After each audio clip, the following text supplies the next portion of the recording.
Hace 66 millones de años, un asteroide golpeó la Tierra y acabó con los dinosaurios. Pero contrario a lo que podrías pensar, no fue la explosión lo que los aniquiló. Fue el invierno que vino después. Años de oscuridad, de frío insoportable y de hambre que borraron del mapa al 75% de toda la vida en el planeta. Ahora quiero que imagines algo. Imagina que ese asteroide no es una roca del espacio. Imagina que son 4000 bombas nucleares, detonando en solo 90 minutos. Esta es la historia de dos caminos que llevan exactamente al mismo destino, el invierno que congela civilizaciones.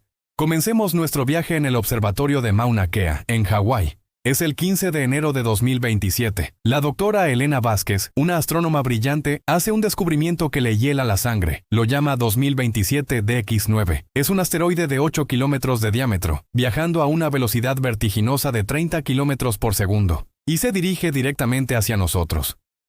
El impacto está previsto en 18 meses, con una probabilidad del 98,7%. El pánico se apodera de la comunidad científica. El Dr. James Park, de la NASA, lo resume con una crudeza brutal. Hicimos todos los cálculos posibles. Para desviar un objeto de ese tamaño, necesitaríamos al menos 3 años. Teníamos 18 meses. No importaba cuántos cohetes lanzáramos. La física era implacable. No había salida. 3 días después, el mundo se detiene. La secretaria general de la ONU, con la voz quebrada y lágrimas en los ojos, se dirige a la humanidad. No pudimos detenerlo, dice. En septiembre de 2028, un asteroide impactará la Tierra. No podemos salvarlos. Solo podemos prepararnos. El mensaje resuena en cada rincón del planeta. Rafael Costa, un residente de Río de Janeiro, recuerda ese momento con un vacío en la mirada. Después del anuncio, las calles quedaron desiertas. No había a dónde huir, no había dónde esconderse. Solo podíamos esperar el final. 18 de septiembre de 2028, el día del juicio final. A las 6:47 de la mañana, hora de Brasilia, la pesadilla se hace realidad. El asteroide entra en la atmósfera sobre el Océano Atlántico, a unos 600 kilómetros de la costa brasileña. Por un instante brilla más que 1000 soles juntos. En Sao Paulo, en Río, en Salvador, todos los que miraron hacia el horizonte vieron un segundo amanecer. Un destello cegador que prometía la noche eterna. El impacto libera una energía equivalente a 10.000 millones de bombas de Hiroshima. Billones de litros de agua del océano se vaporizan en un instante.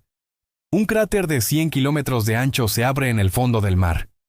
Ondas sísmicas de magnitud 11 recorren el planeta entero. Y entonces llegan los tsunamis. Olas monstruosas de 300 metros de altura, tan altas como edificios de 100 pisos, avanzan a 800 kilómetros por hora. A la costa brasileña llegan en 45 minutos. Río de Janeiro desaparece en segundos. Salvador, Recife, Fortaleza. Todas son engullidas por el océano enfurecido. Al otro lado del Atlántico, Lisboa, Lagos, Dakar, son borradas del mapa. 50 millones de personas mueren en los primeros 30 minutos. Pero el agua, créeme, era solo el comienzo. El impacto lanza 200.000 millones de toneladas de agua vaporizada, roca pulverizada y tierra directamente a la estratosfera. Suficiente material como para cubrir todo el planeta con una capa de polvo de 10 centímetros. Pero no cae de golpe.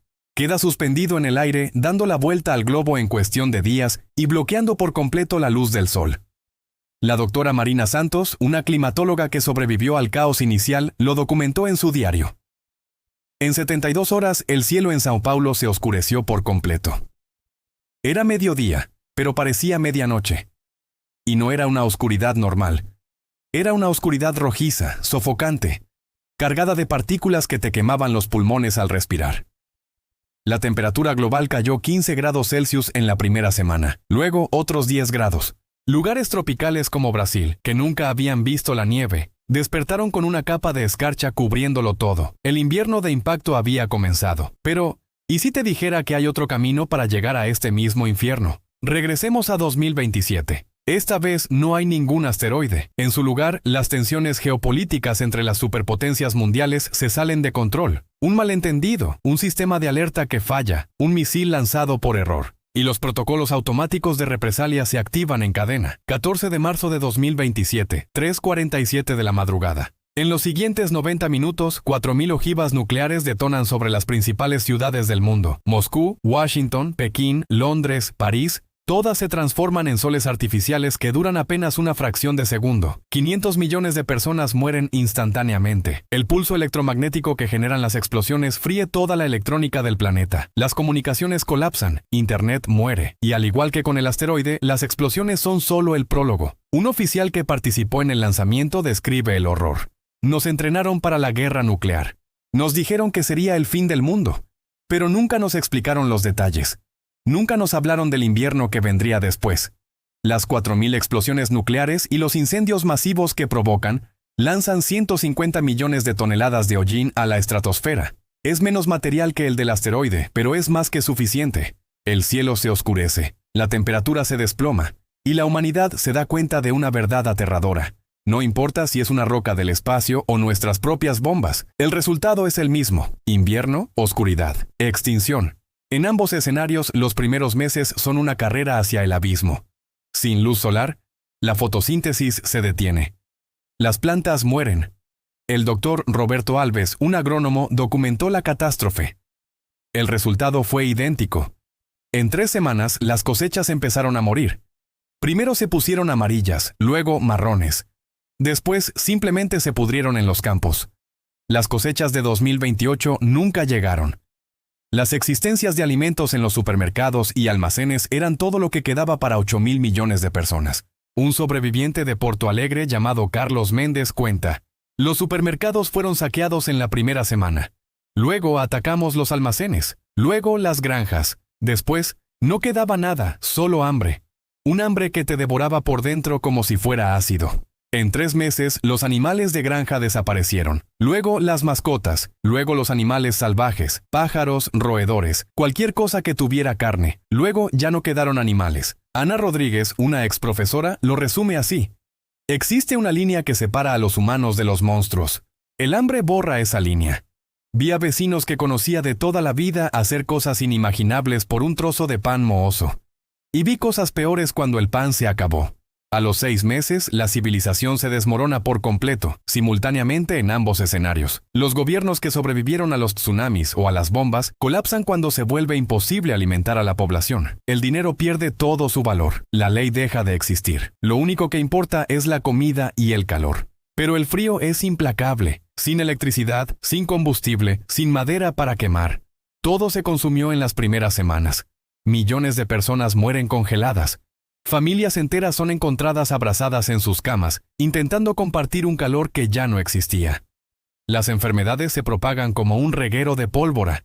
Sin saneamiento, sin agua limpia, sin medicamentos, hasta un resfriado común se vuelve mortal. Cólera, tifus, disentería. Enfermedades medievales resurgiendo en pleno siglo XXI. En solo 18 meses, la población mundial cae de 8.000 millones a menos de 2.000 millones.